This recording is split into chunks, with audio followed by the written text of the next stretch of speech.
Hey, I'm Hannah. I'm a doctor with type 1 diabetes, and today I'm going to talk to you about the steps that I use to reset and reevaluate where I want my blood glucose management to be. And you could apply this to A1C, time in range, average fasting glucose. There are so many ways we can measure the blood glucose data.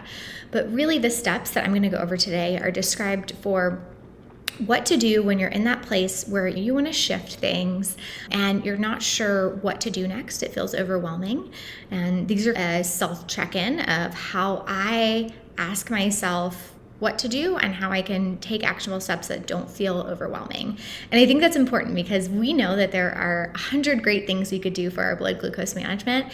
And when we look at moving in the direction of maybe tightening up the management that we have or achieving more in-range blood sugars, it's really easy to think of those 100 things we've been taught and feel overwhelmed, and then dive into it saying, okay, I'm going to change those 100 things. I'm going to try, to make all these changes throughout my daily routine in order to get to where I want to be. And often for me, that has been such an overwhelming strategy that has really only, not always, but very often left me in a place where I feel defeated and stuck because I'm trying, I've got the right intention.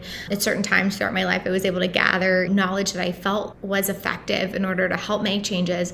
I still couldn't piece it all together. And so the first step that I used is to truly look at where I am. And I think this is hard, and often it's been so tempting for me to skip this part, is just saying, I know where I want to be. I don't want to think about where I am. And that is a challenge because if we're not able to accept where we are today with where our blood sugars are today, then it can be challenging to make changes without coming from a place of shame or I should or I have to in order to be okay, or in order to be enough, or in order to be safe, which is something that we all feel often with type 1 diabetes, especially around diagnosis in the beginning. So really accepting where we are today and knowing, and by knowing, I truly mean I have to decide for myself that where I am with my current blood glucose management, it is okay. There's nothing shameful about it. I don't need to hide it from anyone. I don't need to pretend it's different. I can look at myself, look at my averages, look at my A1C, look at my time in range and say, okay, I am okay right now. And I am okay, and where I am is all right.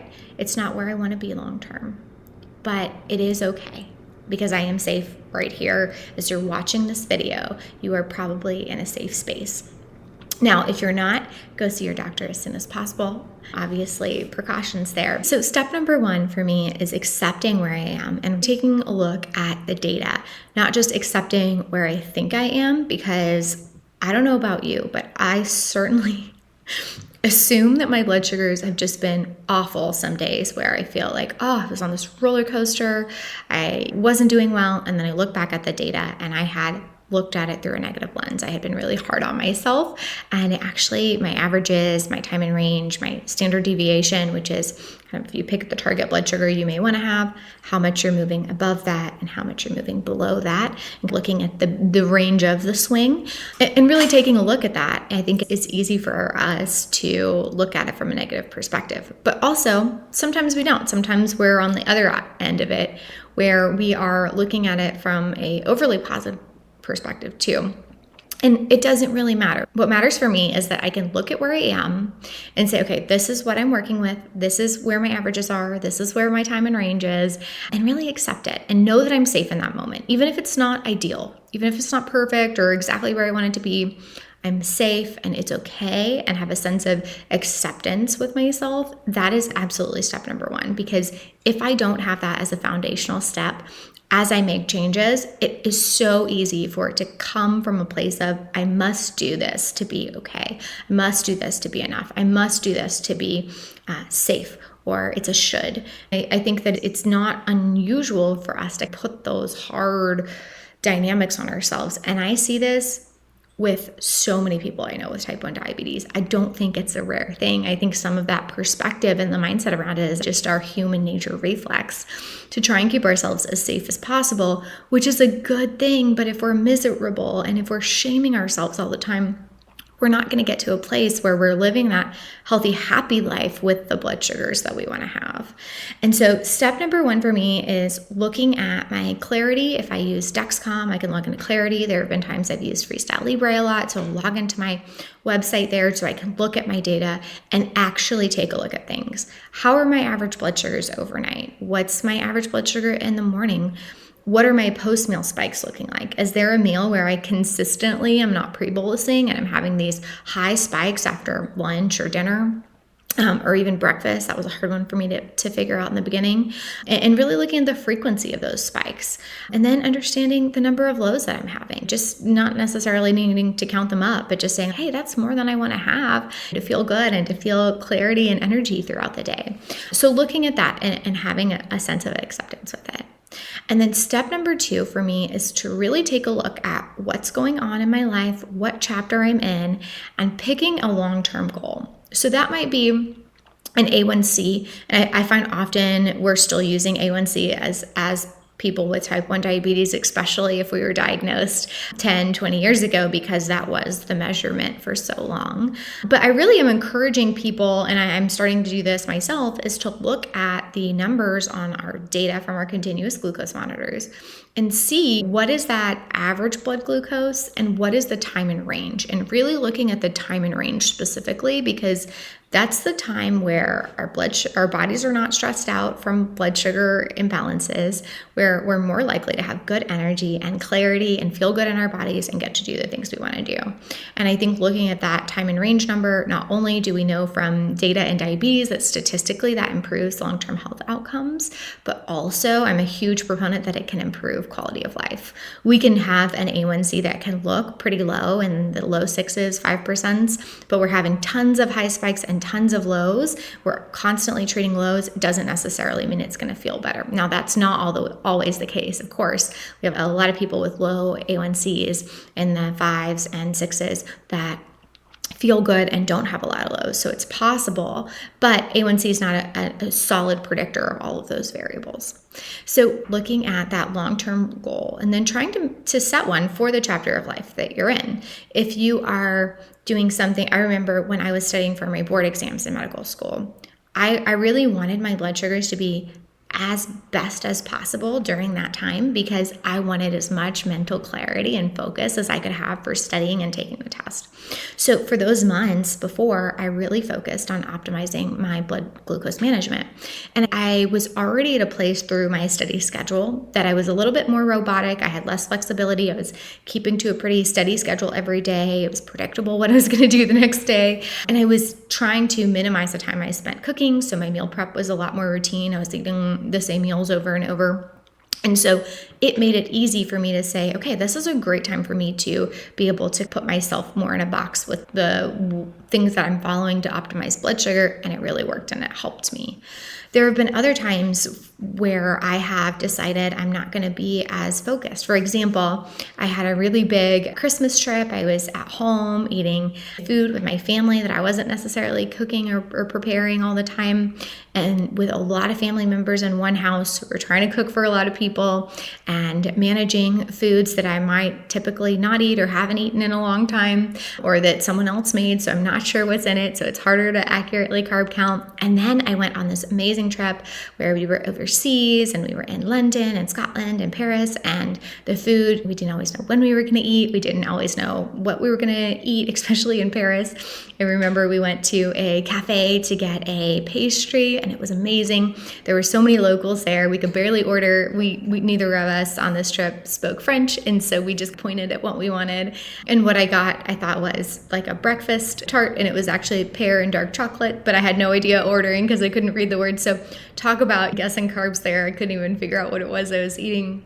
So point is, during that trip, I very much was looser on where I wanted my blood glucose to be. We were also walking a ton, so I didn't want to have a lot of lows and not get to enjoy and see things as much. So I was able to give myself more flexibility and kind of loosen up my maybe time in range, or that range that I was shooting for, where previously at home, when I'm working from home and doing my workouts and making my meals, I may have a different range. So all of this to say that picking a goal that makes sense for you and really looking at yourself and authentically saying, okay, this is going to be a better option, or this might not be.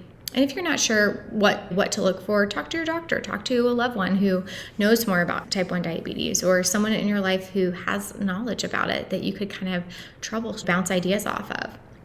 But really looking at where your goal is. So pick a long-term goal, I think, which is great for life. So you may say, I want to be one of those people that runs marathons and does all these big things, and I want to have really great blood sugar, and I want it to be 5.7 for the rest of my life. That's a lofty goal. It's a great goal, but it's lofty. And that's okay if that's where you want to be. If you want to absolutely minimize long-term risk, that's okay to want that. And there are times in my life where I've wanted that more than other times. It might be that you have a goal of just keeping your blood sugars out of that standard diabetes diagnosis range for people with type 2 diabetes. So that would be 6.5 or lower. That's a really healthy, great place to be. So looking at, okay, how can I keep my blood sugar 6.5 or lower as an A1C? That's something we can look at. Time in range. Maybe you want to start, maybe if you're at 50% time in range and you just know that you want to feel good most of the time in your life. You don't want to have these blood sugar pieces. Maybe you want to shoot for a time in range of 70% and just see if you can shift yourself in that direction. And so really it is just looking at that long-term goal and then looking at what is going to be appropriate for the next chapter of life. And then step 3. And step 3 is to pick one thing, one habit that you have either talked with your doctor about or works for you, but you've gotten off the path of following it, one thing in order to make a shift on. And I think this is such a powerful move, and it's really worked wonders in my life, is because when I try to change too much at once, I get overwhelmed, I get defeated, and it really puts a burden on my life as a whole. It pulls from other areas and things I want to do.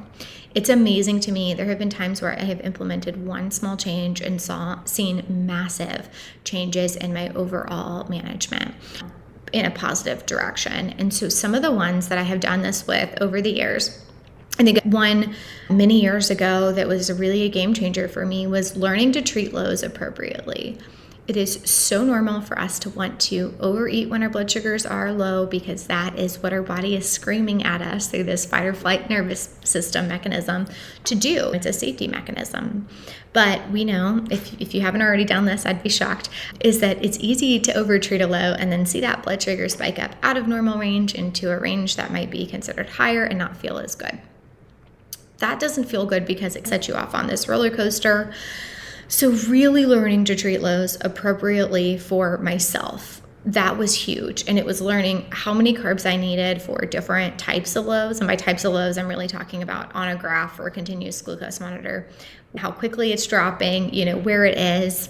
I know that if I, wake up and my blood sugar's 68, kind of flatlined, I don't need 15 grams of carbs in order to bring myself up to a range that feels better. If I have 15 grams of carbs, I'm going to push myself up too high. I'm going to be 160s before breakfast. It's not going to feel great. So understanding that, but if I just came back from a run and I know I have more insulin on board than I typically do because I had a bigger meal earlier that day, I might treat with 15 grams of carbs or even more, understanding that I'm dropping pretty fast.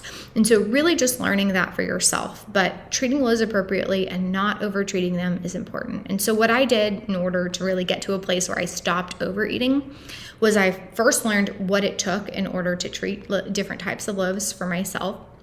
And sometimes I didn't get it right, and I still don't. Life is unpredictable. There are times where I might treat a low, wait 20 minutes, 15 minutes, and really not see it moving as much as I want to, so I'll treat it again.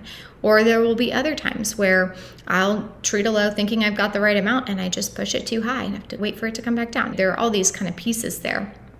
So it's not a perfect science, but it's a commitment to yourself to not overeat when you know that's not going to work for you. And for me, I picked 2 ways to treat lows when I first did this: apple juice and raisins, because they were super predictable and I didn't love either of them.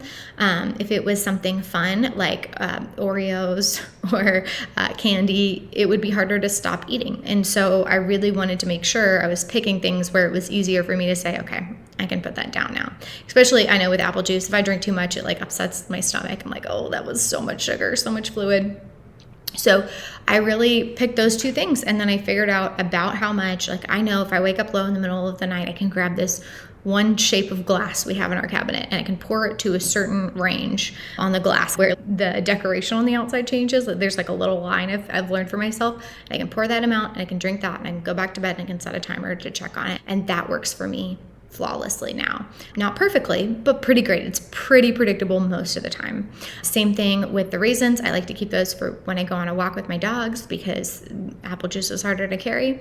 And then in the heat, they don't necessarily melt like other candies, and I don't really love them. So it's easy. I know I get the little kids lunchbox ones. They're not the big boxes, but the little ones. They're about 12 grams of carbs.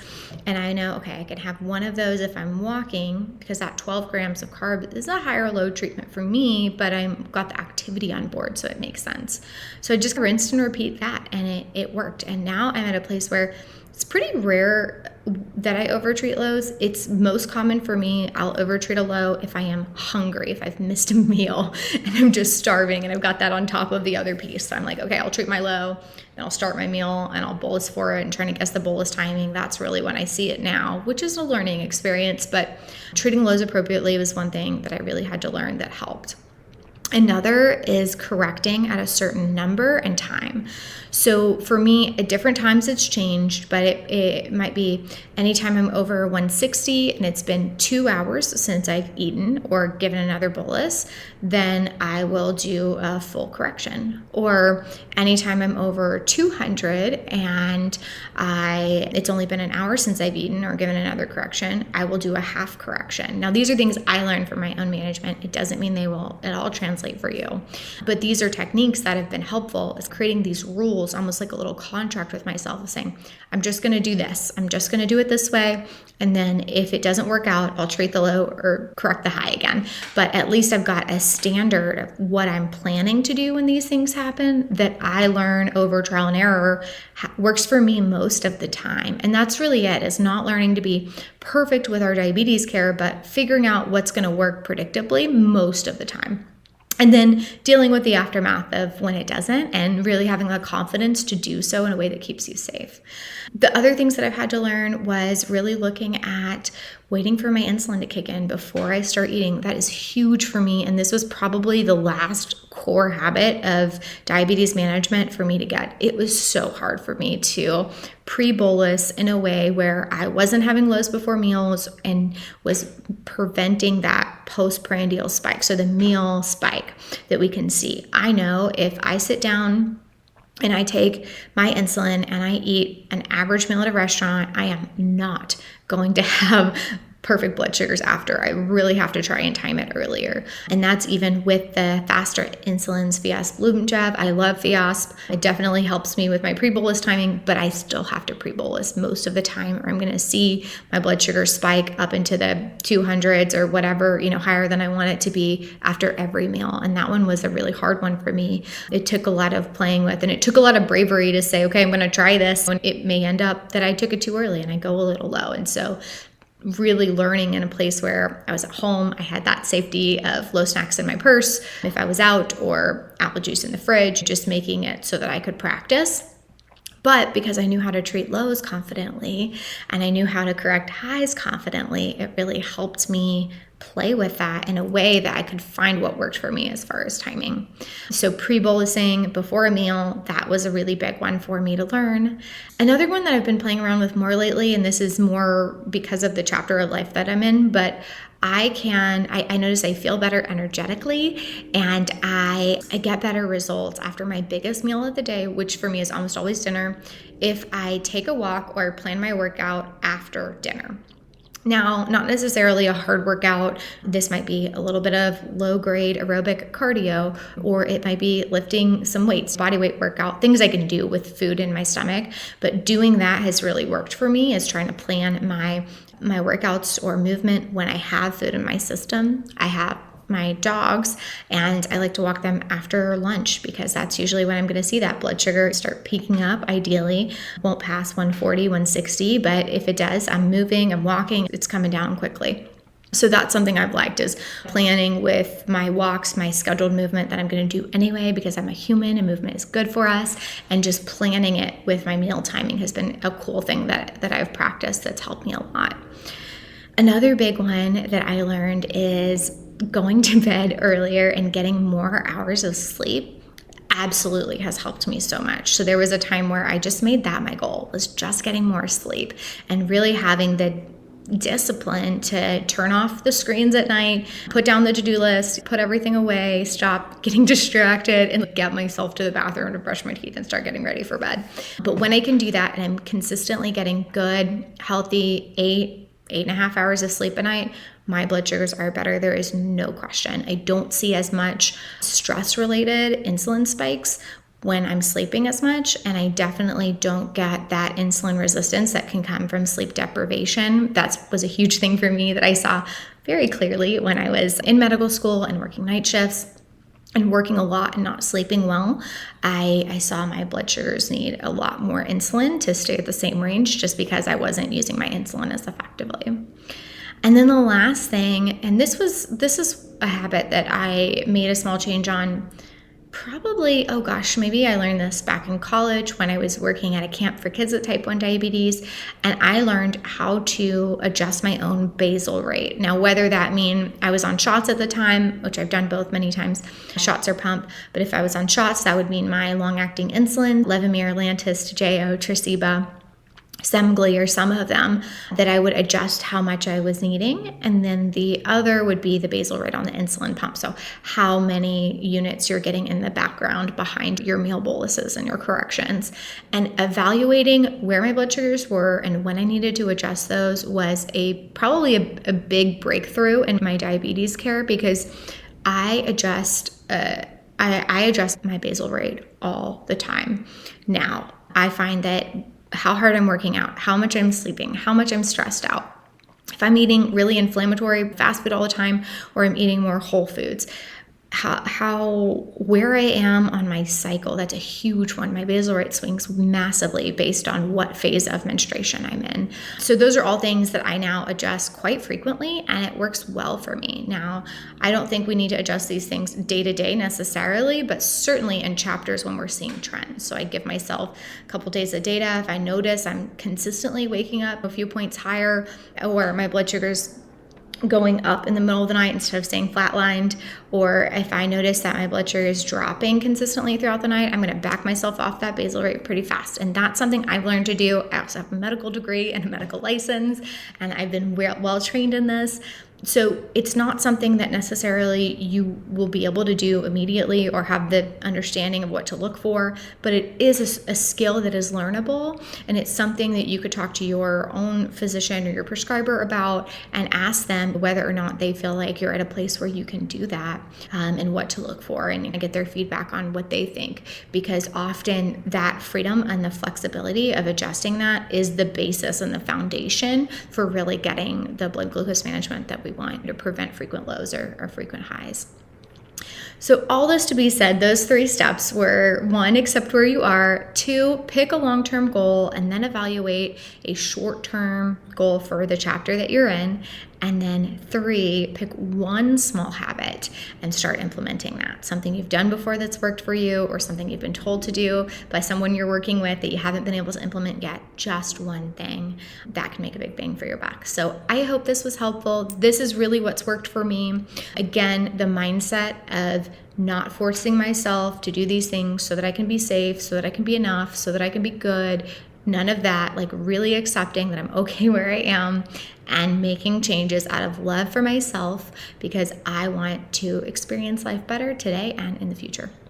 So I hope that's helpful. If this was at all beneficial for you, I would love it if you could leave a comment. Tell me what part stuck out to you. You can subscribe to the video if you haven't subscribed already. It means a lot to me as far as getting more of these videos out to people. It makes a big difference on how people can find them. And if you haven't already looked at my resources below, I've got a lot of other tools and places you can go to start learning about how to create a life with type 1 diabetes that feels good. Looks like I'm trending down after lunch today, so I don't know if I'll go low during this video, but here we go.